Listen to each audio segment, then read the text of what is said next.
미국에는 예전에 본인이 재림 예수다, 본인이 메시아다 이렇게 얘기하는 사람이 있었어요. 요즘도 있는지 모르겠지만 메시아, 재림 예수, 메시아가 유대인이어야 하는 이유는 뭐라고 생각하십니까? The Bible, he tells us this. Salvation is not of the Koreans, salvation is not of the Chinese, salvation is of the Jews. Salvation have to come through the Jews. Okay? And if you look at the story, actually, of the world, you're going to notice something very interesting. I'll give it to you in 2 minutes.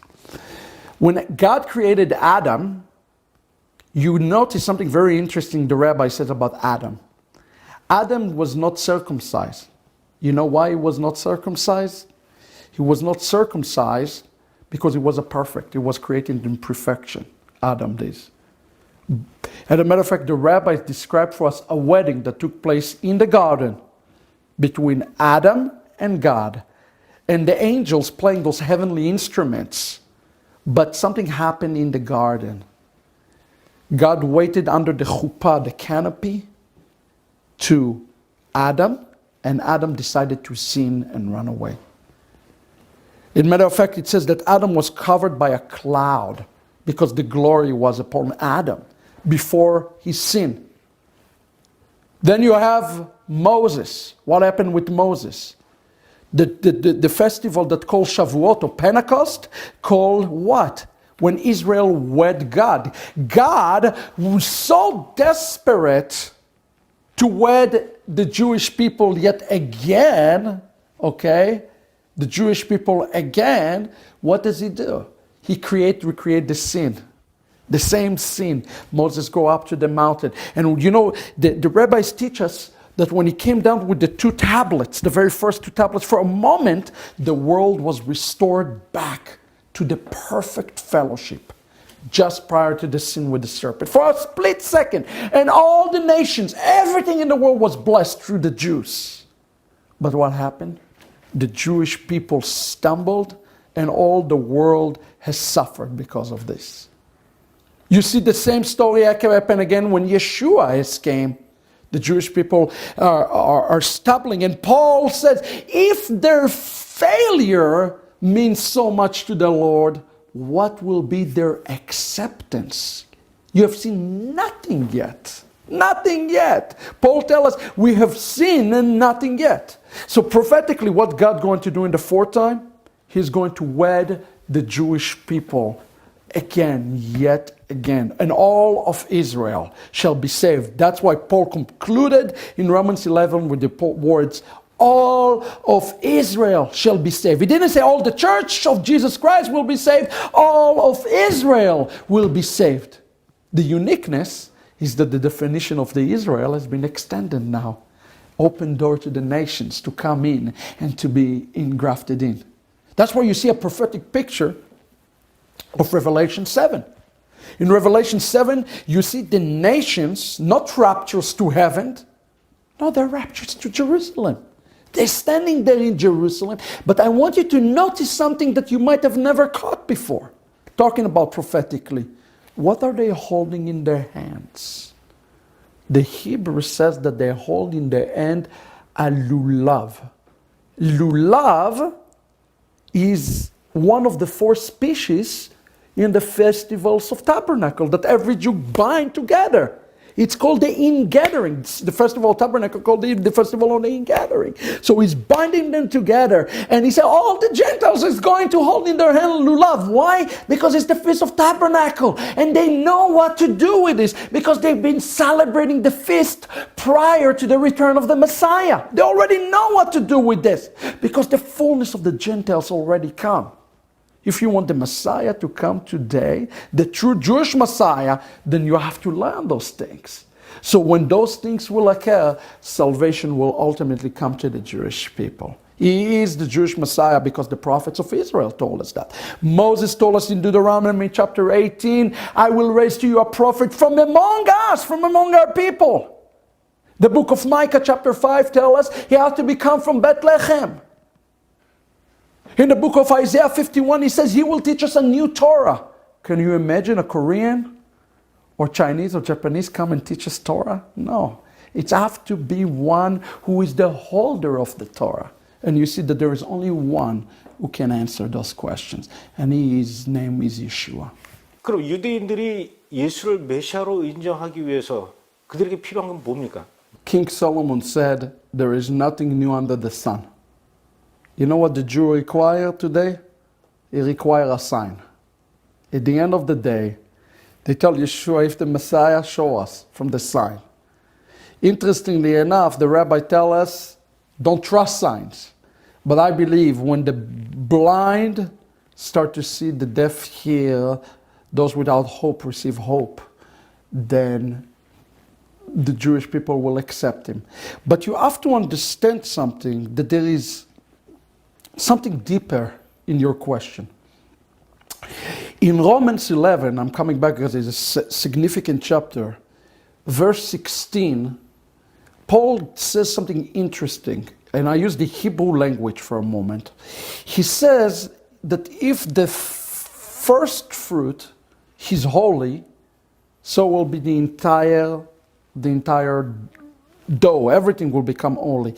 There's a concept in the Torah that teaching us that what you do with your first fruit determine the entire harvest. Okay? We call it bikurim, you know. Now, the first fruit in Hebrew it's actually a number. People don't realize that it's a unique number. I'll give you an example. Again, look at prophecy before I jump to Paul. To answer to you what's going to make him come back. That's in essence your question. In the book of Numbers, chapter 30 to 31 there, 30, 31, I believe it's in number 30, Israel is commanded to go and avenge the Midianites, to go to a battle against the Midianites. And God tells to Moses to take 1,000 from each branch, from each tribe, and assemble them. So you have 12,000. There were, according to the Torah, 600,000 Israelites, men. 12,000 divided by 600,000 is the number 2%. 2%, again, Paul was a rabbi. 2% is a number of terumah, first fruit. Look what happened in the end of the book of Numbers. 2% sanctified to go to battle, and something miraculously happened. Not a single one died. The Torah tells us not even one soldier died. Nobody died. Prophetically, it's a sign of prophecy of the things to come. Paul says when the 2% of Israel stand on Mount Sinai and say, on Mount Olives and say, Baruch haba b'shem Adonai, all of Israel will be saved. So what do we need? We need the Trumah today to happen. In Israel, there are 30 to 40,000, okay? You want to know what the 144,000 is? 144,000 represent the Trumah. That's the 2%. So if you multiply it times 50, you're actually going to have 7.2 million Jews who will save and receive the Lord.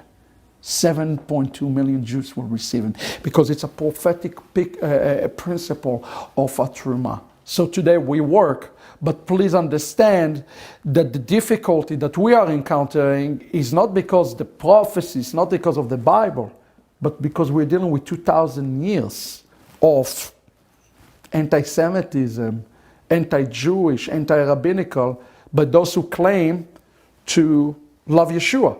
But please understand, if you love Yeshua, you're going to love the Jewish people. End of story. Because Yeshua is one of us. I remember one year, I did a debate. An Orthodox rabbi and me. We sit, debate, clash. How long time? Recently, 1 year ago. 1 year ago. I was winning the debate. But then the rabbi gave me a knockout pouch. You know what he said? He says, let me tell you that.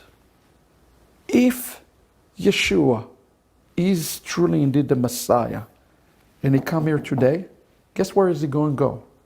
Is he going to go to your Sunday church? Or is he going to come to Shabbat service with us? And I didn't have what to say. Because he's right. Yeshua is a Jew. He lived his life as a Jew. He would want to be with his own people. And that's why it's important for us to restore Yeshua back to who he truly was. We truly stole his identity in 2,000 years. And for that, and that alone, Christians have to repent and start their own restoration. Okay? So think about this. If I give you a novel, and I tell you, read the novel, and you go to the last page on the novel, and it's a murder mystery, you will know who killed who, because you read the last page. Now, you don't know the plot, you don't know the story, you don't know the motivation, you know nothing, you just know the end of the story. That is Christians today. They know what happened in the end. Okay? Us Jews, read page by page by page by page, day in and day out. We read, we know everything about the story. We just forgot to do one thing. We have forgot to take the last page, turn it, and see Yeshua. You see, we didn't get the end of the story, but we have the context. The Gentile got the end of the story. They don't know the context. How can anybody even understand who Yeshua is without knowing the Torah, the quote-unquote, the old? How can anybody even understand anything without understanding the origin, the history, the language, the politics? You cannot.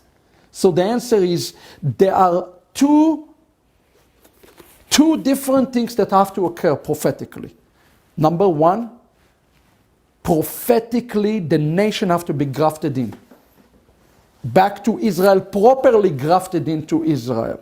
I don't believe just because a person say, I love you Jesus, I'm grafted into Israel. There are many churches, there are many Christians all over the world who love Jesus, they claim, but they hate the Jewish people. God is not going to put up with this. But there are some, and again it's here prophetically, Zechariah chapter 8, it says, in the last days, there will be 10 Gentiles who will grab the tzitzit, the garment of a Jew.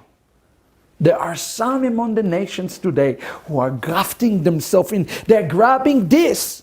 And this represents exactly what Paul tells us in Ephesians chapter 2. He said, you now can come in. You know, the gospel is for the Gentiles.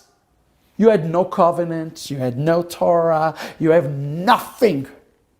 It's given to us. Paul says in Romans 9, all the covenants given to us Jews. But guess what? There's good news for you. The sukkah in Jerusalem is big enough. So you can come in now and you can grab it and come on in.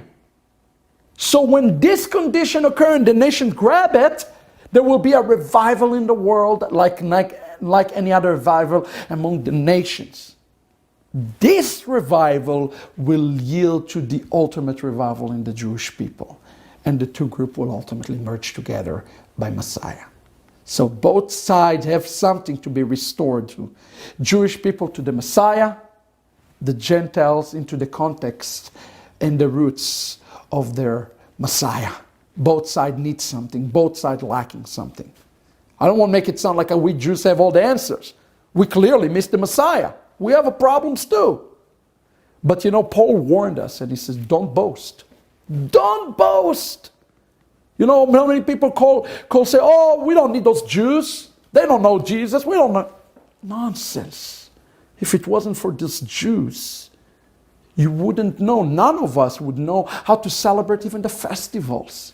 Because for 2,000 years, they held true and faithful to the oracles of God. And for that, if no nothing else, we have great debt to pay for the Jewish people. So what we do, as an example, what I see prophetically now, we started a school. Okay, we have a yeshiva, a school for non-Jews who want to be grafted in properly. And what we see, at least at our ministry in Ahavat Ammi, not just through the return of the kosher pig, but through the yeshiva, hundreds, students from every nation, every tribe, every tongue, who wants to learn. And that is amazing. That is incredible. Because prophecy fulfilling now. People need to understand. Prophecy is not something that's coming from heaven. Prophecy is procedural. It's not like Americans, stick something in the microwave. Ding! No. Prophecy is happening. And people need to ask themselves one question. First of all, two questions, if I may.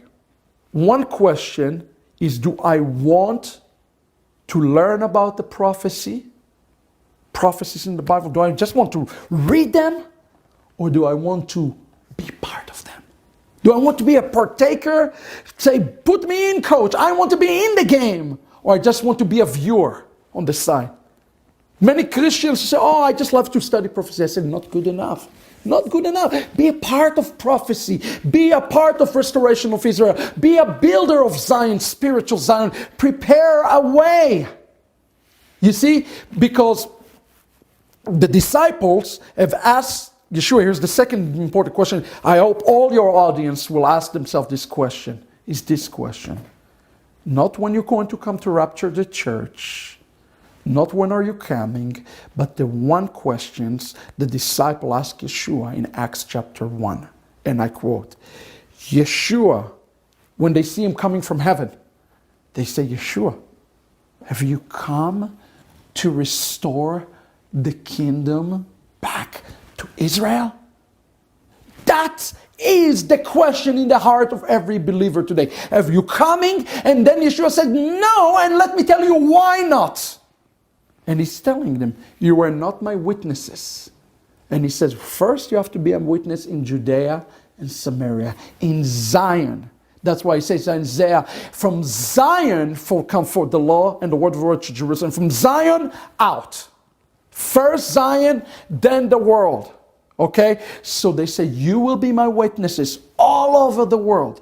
So I believe God raised today prophetically Messianic Jews, just like myself, who know Torah, who know Judaism, who filled with the Spirit of God, to teach the Gentiles, so then they can get the fullness. And that will lead to the ultimate return of the King. 샤피로 씨가 보기에는 지금 유대인들, 그 중에서도 특히 정통 유대인들 중에 예수를 메시아로 인정하는 분들이 그 숫자가 점점 늘어나고 있다고 생각하십니까? Well, I can tell you from us, when I wrote The Return of the Kosher Pig, I had no idea that we had so many Orthodox Jews who are fascinated by Yeshua. They're intrigued, they want to know more. But please understand, they're not going to receive Yeshua in the Christian terms. They're going to receive that in their own term under a Jewish lens. Okay? And Christianity today is a stumbling block for the Jewish people to receive Yeshua, the true Yeshua. So I'll give you a story, one story. I will not forget this story. I think you'll find it interesting. I was in an event here locally with a conservative rabbi, and he came to me and said, "You're a strong Jewish believer." He called me a believer, not Messianic. A strong Jew. How can you believe in this Jesus? How? I can't reconcile it. And he invited me to come to his office. And he said, "Prove to me you're a Jew." And I said, "Well, there's only one way to prove you're Jewish. I'm not going to prove that. But, through circumcision." But I said, "I'm not going to prove this way, but I'll prove to you another way. Put on a tefillin." They got it. He said, "Wow, you really know Judaism." I said, "So tell me, why are you Jewish? Why are you forsake Judaism?" In essence, I said, "I'm not." So let me show it to you. And we sat in his office and we read for about 4 or 5 hours, just Matthew. And I recall that we got to Matthew chapter 5. And Yeshua says, "I did not come to abolish the Torah or the prophets. I did not come to abolish, and I come to fulfill." And I remember the rabbi just jumping, "Aha!" You go like that. Why are the Christians not doing it? And he said, "Wait, the Christians read the same book you read?" I said, yes, they do. I said, why are they not doing that? So I tried to explain it. He says, so I remember he came and he kissed me. And he says, you're not representative of Christianity. You are a Jew. And he kissed me, and we maintain a relationship. You see, the problem is that even the New Testament has been read as a Christian book instead of a Jewish book, and makes it difficult. When I was able to get past this with the rabbi, then the conversation went a lot better about Yeshua. So you see, half of the battle is not saying this prophecy said this or that. It's talking about the reality, historically, and of 2,000 years of Christianity. And only when we can get past this, we can speak about truly the Messiah, Yeshua as the Messiah. We have historical bondages to overcome, and philosophical, and others. So, but we see, at least in our organization, that is geared toward that great fruit. And the reason we see great fruit is because we bring Yeshua as the Jew and not Yeshua the Christian. You know, scriptures tell us to pray for the peace of Jerusalem. But I want to challenge that for a moment. I'm not saying not to pray. Pray for the peace of Jerusalem. But it's important for your viewers to understand that there will be no peace in Jerusalem until the Prince of Peace arrives. That's the only answer. And perhaps specifically, I would ask each person to pray. Ask the question, how do they support specifically the Prince of Peace return? Perhaps what they want to pray, this is something unique that just I feel in my spirit, is ask the Lord. If you're in Korea, ask the Lord that God to use you to restore the Prince of Peace through your church, through your community, through your work, through your charity, through whatever you do, to restore the Prince of Peace, to the Jewish people. There are two definitions of anti-Semitism. One definition of anti-Semitism is hating the Jewish people. Everybody knows that. I would like to change this definition with you. Here's a second definition of that. Imagine robbing the Jewish people from the Messiah. As if you rob the Jewish people from the Messiah, they cannot be the nations of priests. They cannot be doing all the wonderful things that God has called them to do. And that's also anti-Semitism. I think we have the active anti-Semitism and passive anti-Semitism. And the church need to pray today on both accounts. God of Abraham, Isaac, and Jacob, turn me inward and outward to be like Yeshua, the true King of the Jews. So I can show the Jewish people the true Jewish Messiah. That is the greatest prayer I believe every Christian can pray today, and ask God to teach them. I also want to encourage my Christian brothers and sisters. It doesn't matter where you've been, what you've been taught. Your mandate in the last days is to grab the tzitzit of the Jewish people. And as it says by Yeshua himself, to not let go, to hold on until the end, until the last days. Hold on to those days with your eyes toward Jerusalem, not by might, not by power, but by my spirit. So that is my challenge, that's my prayer, that's my plea for all the people in Korea. The Sukkah of David in Amos 9 says it's been fallen. The Sukkah of David is not a sukkah, but it is, according to the Rabbi, is a person, do you know? The Sukkah of David is the Messiah. Our Messiah is not known today to our people. It's your people. It's your people. It's all of our people. If you grafted into Israel, it's your people. That's why Paul says this. Bear each other burdens. This is the Torah of Messiah, Galatians chapter 6. I pray that each person in Korea who watch this will bear the burden of the Jewish people who don't know the Messiah and bring the Messiah one step closer to the people in Zion. That's my heart. 이 코셔 피그라는 책을 쓰셨어요. 이 책에 대해서 소개를 좀 해주시죠. 어떤 내용이 들어가 있습니까? The kosher pig, so you remember I shared a little bit with you on my story, my journey. What I have done is I've taken my journey and I put it into a unique court of law case. This took about 20 years to produce, and it's ended up being a bestseller in the United States. And to give you the paradox of the book, the entire book deals with Yeshua and his claims, and the top 10 books, it was on the top 10 Judaism books on Amazon. And it's a book to show you how much the Jewish people care about Yeshua.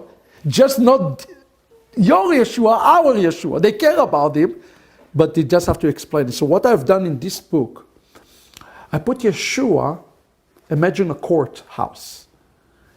I put Yeshua on trial. I am a person who's sitting in the stand. I am not the judge. The judges or the witnesses are the rabbis of the last 2,000 years, speaking about Yeshua, speaking about the Messiah. And we are accusing Yeshua here on the one thing that makes him unkosher to the Jewish people. His claim to be divine, the divinity. That's the question. Is he guilty or not guilty? So we laid it in the book, in essence, in 4 parts: framework of the court, the identification of the charges against Yeshua, and the major part of the book, it's evidence, where I survey the entire Tanakh, Old Testament, the entire New Testament, and hundreds of references from rabbinical writings of the Messiah. And then we deliver a verdict in the end of the book.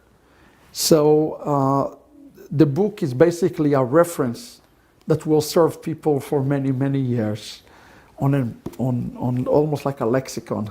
So The Return of the Kosher Pig is now translated to Hebrew, to Spanish, and we made it available. Really, it's really blessed so many Jewish people and Christians, shockingly, who are interested in know how to defend. Who is Yeshua? Is he the divine Son of God? Is the Son of God? Is the Father? Is he the Son? What is he? So when we're dealing with the Trinity, we're dealing with some serious theological issues in this book, and it's just a great. I would say if there's one book that needs to be in a library for every Christian, is The Return of the Kosher Pig, in knowing how to defend their faith. So that's a little bit about The Return of the Kosher Pig. 샤피로 씨 책이 한국에서 번역돼서 좀 한국의 크리스천들에게도 많이 읽혀줬으면 좋겠고요. 또 기회가 되신다면 꼭 한국에 오셔서 많은 분들에게 귀한 말씀도 전해주셨으면 좋겠습니다. 오늘 이렇게 긴 시간 귀한 얘기 해주셔서 너무 고맙습니다. 감사합니다.